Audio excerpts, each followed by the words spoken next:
Well, well, well. 2 months ago, I made a post about Trump's tariff plans the day after he announced them, wherein I said, hey, look, we're all gonna get fucked by the tariffs. And I got an incessant stream of comments and direct messages from Facebook MAGA fuckwit economists telling me, you don't even understand it, little boy. It's exactly what you want. And it was that or this bullshit argument about, well, he's not even gonna really do them. It's just a bargaining tactic. And I'd like to say, you're all fucking stupid, and I was right. It's pretty crazy how what every single Nobel laureate economist said was going to happen is going to happen. Wild! It's like the septuagenarian who every fucking professor he ever had said he was dumb as a box of rocks doesn't know what the fuck he's doing. Wild. So for all of you stupid motherfuckers who apparently voted for a guy hoping that he wouldn't do what he said he was going to do, I hope you enjoy high gas prices. I hope you enjoy high prices in general and a giant fucking stock market crash.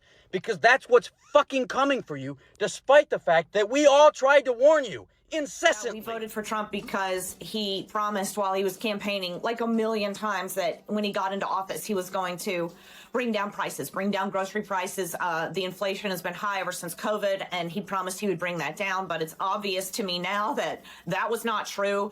Egg prices have skyrocketed. The bird flu is killing all the birds, and he doesn't seem to be doing anything about that. He's stopping disease communications from the disease centers in America, pulled us out of the WHO. Like, how does that help anything?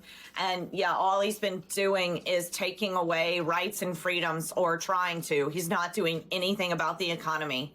So, yeah, we totally regret our vote at this point. We've had a really tough time here in North Carolina. Half of my house got washed away in Hurricane Helene, and I applied for FEMA assistance, and we got approved. But now Trump is canceling FEMA and emergency assistance to people.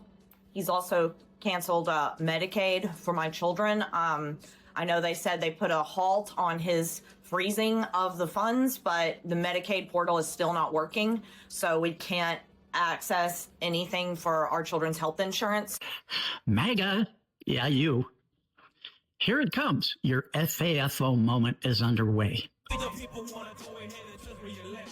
Trump is not my president. Officially underway moment. It's going to be more than a moment for you. Kamala Harris saved you from Donald Trump yesterday. The black woman who you didn't want to be president, who didn't do anything as vice president. Yeah, one of those 33 votes was making sure that you still got your federal assistance. She made Donald Trump cave in because she appointed the judge that blocked it. Imagine what she would have done for you if you actually would have took your head out of your ass and voted for her. I know that she's just smiling and grinning right now because we all fucked up.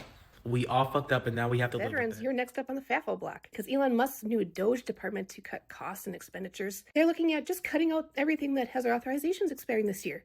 Number one on that list, Veterans Healthcare with $119 billion. And if you're thinking to yourself, no, that wouldn't happen, Musk wouldn't do that to us, he isn't from here. He doesn't give two shizzes about veterans or even the people of this country. He sees this and goes, ooh, that's a lot of money that I could put into SpaceX or in my pocket. So to the veterans who did not vote for this, I'm very sorry. Thank you for your service. And I hope that something still remains of this. But if you voted for Trump, I hope that you get everything that you voted for.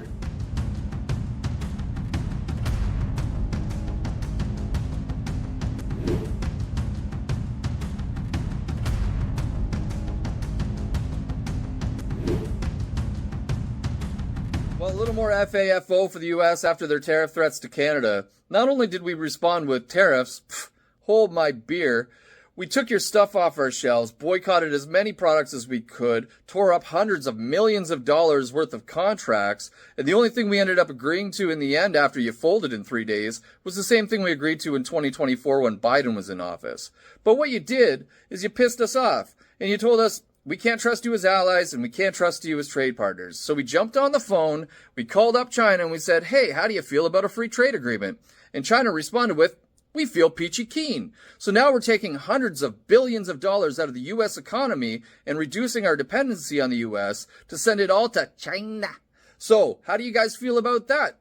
FAFO, right? I might lose my farm because of the government. No, because of who you voted for. NRCS. conservation planning. So they had a program out there called the EQIP program. That's a great program. And Joe Biden's Inflation Reduction Act provided $60 billion to that program. But the person you voted for froze those funds. So what happened? He got a contract with them for $240,000. So called me today and said, hey, I know we have this signed contract. We're reneging on it. That sucks for you. But again, with all these people that regret voting for Donald Trump, we don't feel bad. This was laid out in Project 2025. We warned everyone, but y'all didn't want to believe us. And so because you voted for Donald Trump, you're at risk of losing your farm. I had this contract. I made business decisions based on this contract. Then you should have done more research. But what sucks the most is the farmers that did the research and voted for Kamala. Those are the ones we feel bad about. But I don't understand how you can sign a contract and then just renege on that contract. I do not. It hasn't even been 3 weeks yet, and so many people are in the find out stage. Next time there's an election, just do more research.